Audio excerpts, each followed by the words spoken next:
রাজধানীর ব্যস্ত রাস্তাগুলোর উপরে তৈরি হয়েছিল ফুটওভার ব্রিজ। পথচারীদের নিরাপদ পারাপারের জন্যই তৈরি হয়েছিল এই ব্রিজগুলো, কিন্তু এখন সেই ব্রিজগুলোই পরিণত হয়েছে অপরাধের আখড়ায়। রাতে এমনকি দিনের আলোতেও চলছে দেহ ব্যবসা, মাদক লেনদেন আর ছিনতাই। সাধারণ মানুষ বলছে আইন শৃঙ্খলা বাহিনী দেখেও যেন কিছু দেখে না। রাজধানীর গুলিস্তান, ফার্মগেট, বিজয় সরণি, নিউ মার্কেট, মিরপুর বা কারওয়ান বাজার, প্রায় সব জায়গার ফুটওভার ব্রিজেই একই চিত্র।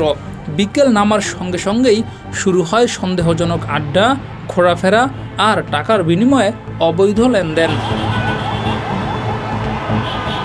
স্থানীয়দের অভিযোগ, রাতের কিছু ব্রিজে নিয়মিত চলে দেহ ব্যবসা।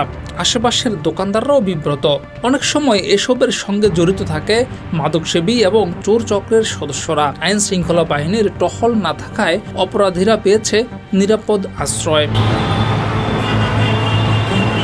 প্রতিদিন অফিস ফেরত নারী, পুরুষ, শিক্ষার্থী এমনকি বয়স্ক মানুষও ব্রিজ পার হতে ভয় পান।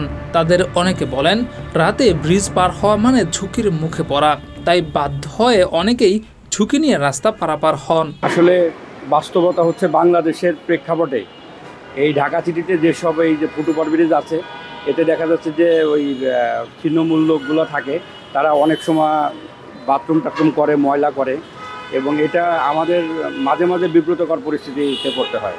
অনেকেই বিশেষ করে এই ফুটওভার ব্রিজ ব্যবহার করে না, এই একটাই কারণ। আবার ছিনতাইয়েরও ভয় থাকে, অনেক সময় দেখা যায় যে ছিনতাই হয়।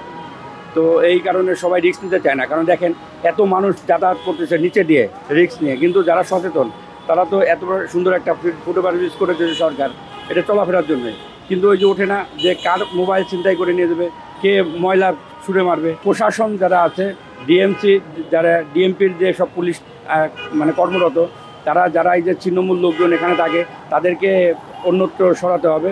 এবং সর্বোপরি কথা হচ্ছে এদেরও পুনর্বাসনের দরকার, যেটা সরকারের একান্তভাবে করা উচিত, সরকারের উদ্যোগ নিয়ে করতে হবে। নগরবাসী এখন একটাই প্রশ্ন করছেন, যে ফুটওভার ব্রিজ মানুষকে নিরাপদ রাখতে তৈরি হয়েছিল, তা যদি অপরাধীদের আস্তানা হয়ে যায়, তবে নিরাপত্তা যাবে কোথায়? এখনই সময় প্রশাসনের কঠোর পদক্ষেপ নেওয়ার।